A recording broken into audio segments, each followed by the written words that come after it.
Good morning. So good to see many of you back from your travels, back from being out sick. I know that there are quite a few of us still struggling with COVID these days, so let's be gentle and careful with one another and watch. Try to be safe as much as we can. But this is our community Unitarian Universalist Church here in Plano, and I'm glad that you are here in person or joining us online. My name is Reverend Dr. Aija Duelm. I'm the minister of this congregation. My pronouns are she, her, and hers. We come together for worship because we are seeking answers to some hard questions in life. We come in search for understanding. We come to find community. We come in search for hope and healing. This summer, we voted in a new Article 2, in which we say, as Unitarian Universalists, we value pluralism. And what we say by this is that we covenant to learn from one another in our free and responsible search for truth and meaning. And we also said that we value transformation. And in that we said we covenant to collectively transform and grow spiritually and ethically. As today, as we celebrate the beginning of the school year, it is our tradition to hold a backpack blessing ritual to mark this new adventure of a new school year, new learning, new opportunities to grow.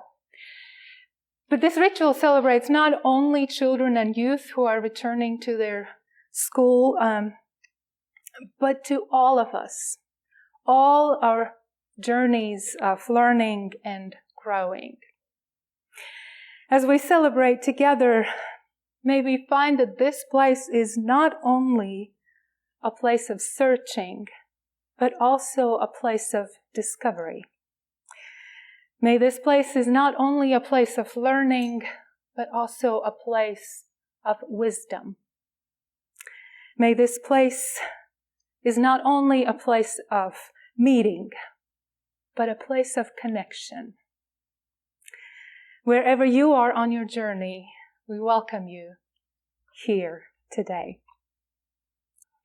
So let's start with the call to worship. And I selected Jason Cook's The Great Teachers in Life.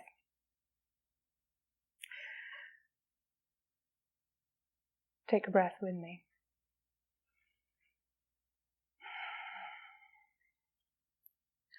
We seekers are on a quest to discover truth and meaning. Sometimes we think we have found it, wrapped up, glimmering with newness, straight off the intellectual assembly line. All the answers right here for us and others if they'd only listen. But truth has a way of coming in disguise, sometimes wearing rags and sometimes finery, but so often cloaked from our immediate sight. And sometimes that which we have rejected, that which we have let go of or decided was only for others but not us, can be our teachers. Let our time of worship be an acknowledgement of the never-ending journey toward truth and meaning, and our appreciation of those we learn from along the way. Come, let us worship together. I would like to offer you a reading for today, Unlearning Rules by Laura Solomon. When I was 10 years old, I learned that I needed glasses.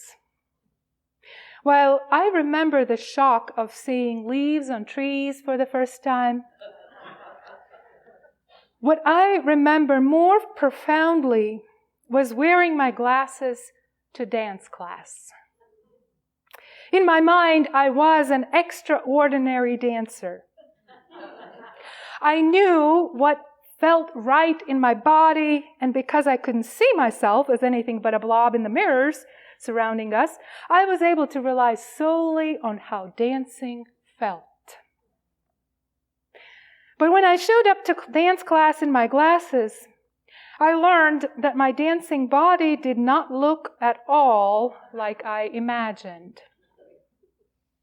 What had felt just right was revealed to be awkward and wrong. My knees were too bent, or my elbows too high, or my head too crooked. While I'm certain that my dancing improved when my vision did, I'm equally certain that my dancing changed. I was more self-conscious and hesitant. I was less able to rely on what I knew felt right. In recent years, I started to dream several times a week about dance. In the 15 years since I have danced, my body has changed dramatically due to normal aging, illness, and chronic health conditions. The thought of dancing again after multiple surgeries was intimidating. I was unsure of how or if my body would move, and how or if my body would be able to generate and sustain movements. Regardless, I took the frightening leap of registering for an adult dance class having no idea what to expect. When I got home from my first class, my partner asked how it went. "It was terrible," I laughed. And it was so good. Dancing again has meant unlearning all the rules and judgment and expectations I carried and learning how to move my body in the ways that feel right. Amazingly, my body remembers how 10-year-old me felt before I got glasses. My internal sense of rightness, of grace, of strength has persisted all these years. I wish 10-year-old me had known how to love the terrible moves, the bent knees, the crooked head, the too high elbows, the scars, the glasses, the things my body will not do. Embodying myself, focusing only on what feels right, allowing myself to be terrible at a thing I love is the ultimate act of self-care. Embodying all of me is the best way I know to love the world.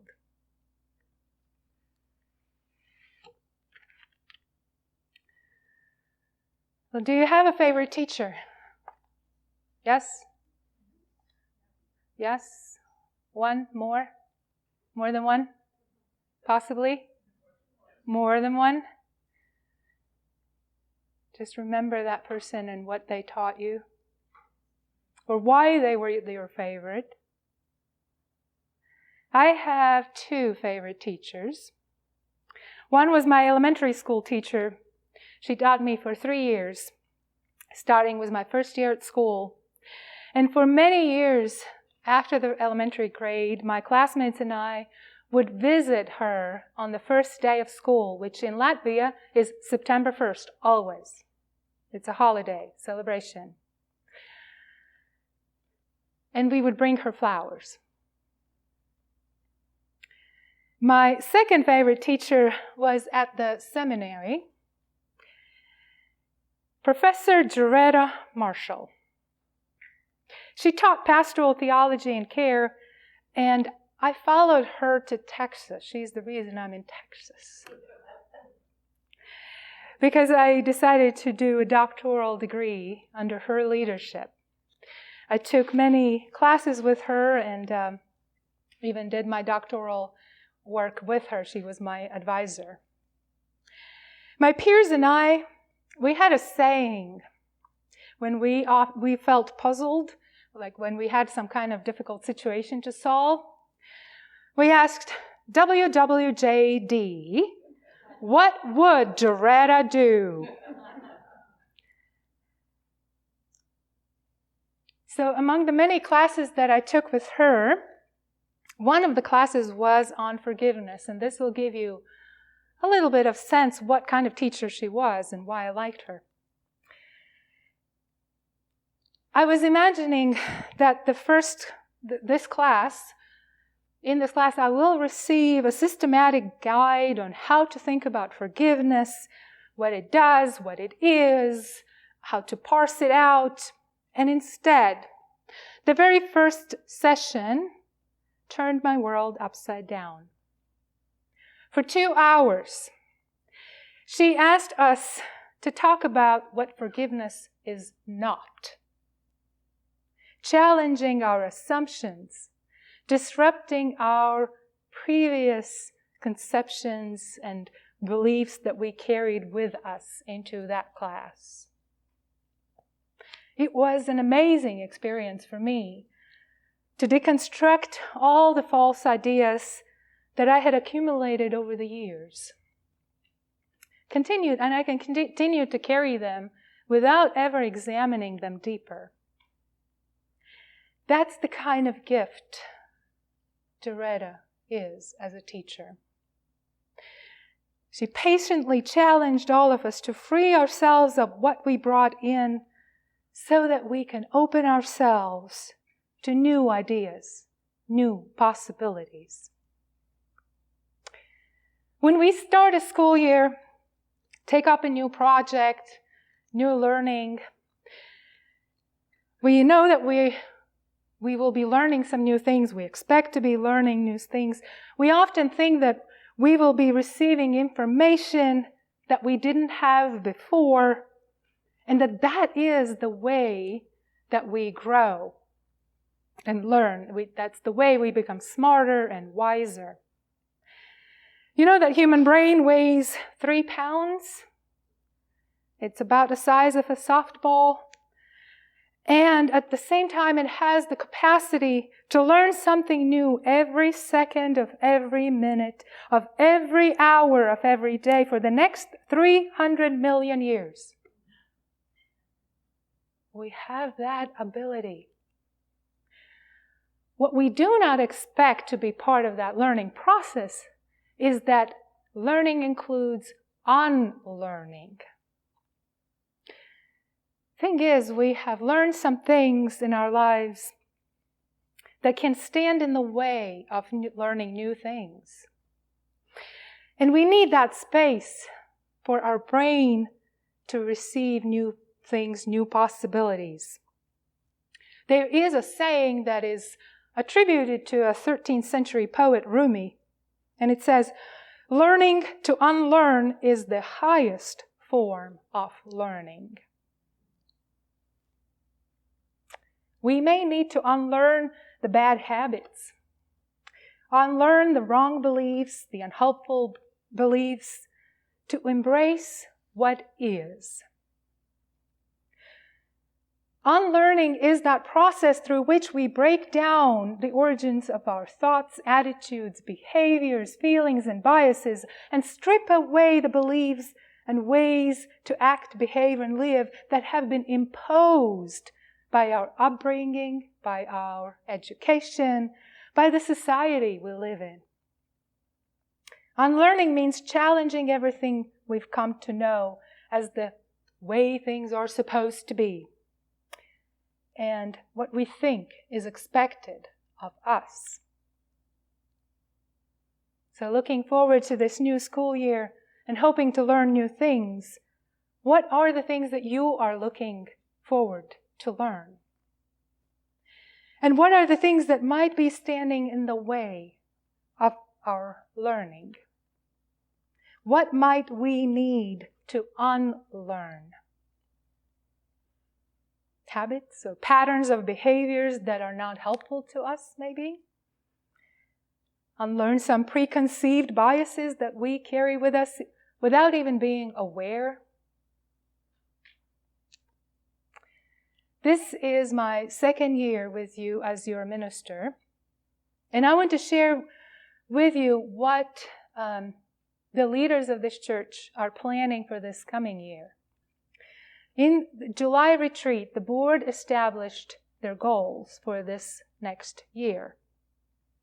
And these are the priorities that they set for what they will be working more intentionally toward. One of these goals is to engage in the discernment process about the church's future, about the future direction and future programming. This goal was set in response to our budget challenges.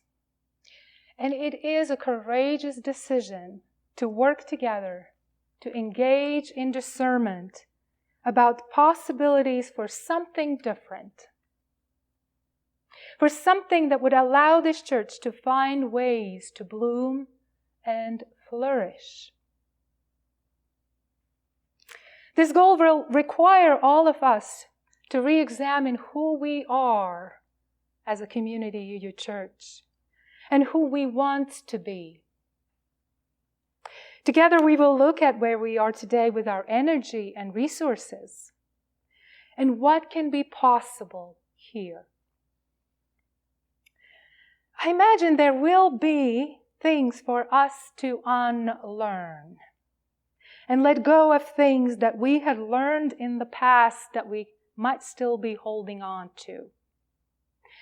Maybe rethink what the success is all about and how it should look like so that we can imagine new possibilities. This could be a challenging process for us. Not always easy, because it may require us to try something different. Like today, you may have noticed that our piano is on the floor. A new place. We moved it for a reason, because we want to create a background here on the stage that visually will work for our online viewers. Before that, they were only seeing piano legs. Beautiful, right? So this is a process to change something here, to have something different. And that's what I invite you this year, to try something different. Try new things and see what we can learn, what we must unlearn in the process. And it may not make us comfortable, because it's not just the change, but also the process of learning that is not always a comfortable place to be in. I remember that when I was learning to become a hospital chaplain years ago, the very first thing that we had to get a hold of was the theory of a learning process. My guess is that they wanted us to understand it so that we would not run away when things get tough. This theory was introduced by Noel Birch in the 70s, and it describes the 4 mental stages that are part of the learning process. So when we undertake new things, ideas, how to fit the cube and triangle in the appropriate holes, for example, learn to play piano when we have never even played any instrument before, learn to do something else new. We may not know that we don't know how to do it. It just sounds like a great idea. Let's just go at it and just try it. And that stage is called unconscious incompetence. What ends up being is that we spend a lot of time and energy without getting any results, because we really don't know what we are doing, and we don't know that. We're just doing it. We could become frustrated in the process because we're really trying hard, but nothing is coming out of that. But when we recognize that it is us. We don't know how to do this task. We become conscious of our incompetence. And oh boy, this is so unnerving. We know we don't know how to do this. But the good news is now we know what the problem is. And now we know what to do. We just have a shortcoming. We need to figure out how to do this. We need to learn that skill. We need to grow in that process. So we stumble, mess up until we learn how to do it. And now we have the skill, but we still have to concentrate to do it right. And that stage is called conscious competence. We have to think about doing that task. We have to think which hole that triangle goes in and which hole belongs to the cube. It's not an automatic process for us, and so it takes energy from us to do it. But when we have learned and practiced so many times that it becomes automatic for us, we're in our next stage, unconscious competence. And we just find ourselves doing it without thinking. It comes almost naturally to us, even though we know it's a learned skill. It's not natural.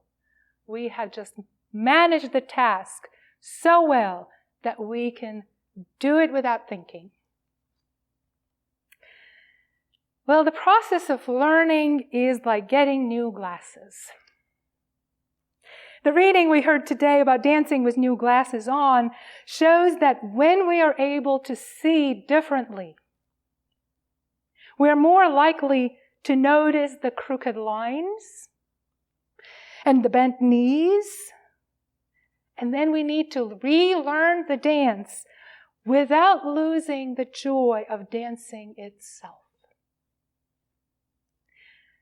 Imagine the few of us here can no longer dance like we used to be able. Our bodies tire more quickly, our joints like to scream more often, but there is something that stays with us even as our bodies change. We still can experience the joy of learning, the excitement of discovery, the aha moment, the comfort of doing what we know as the right thing to do. Even when it might be a different process for us than it used to be when we were younger.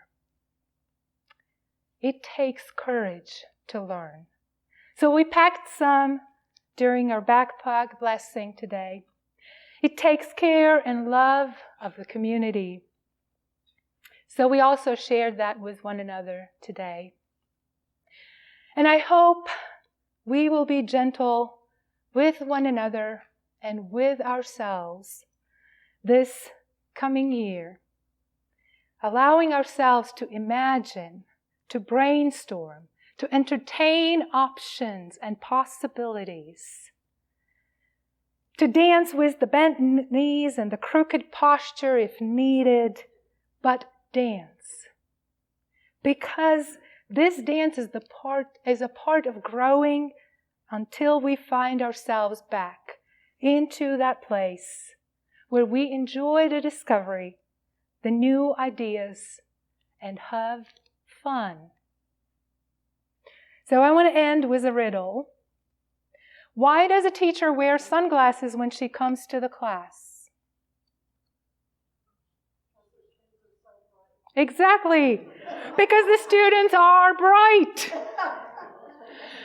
May our light shines and guides us through this year together and leads us to new learning, new wisdom, new discoveries. For the benediction, words written by Kent McKusick. In the name of all that is holy, may the connections between us inspire and sustain us. May the flame of life within us and among us be a sacred reminder that we are called to serve, to grow, and to love as we continue this journey of transformation. Amen.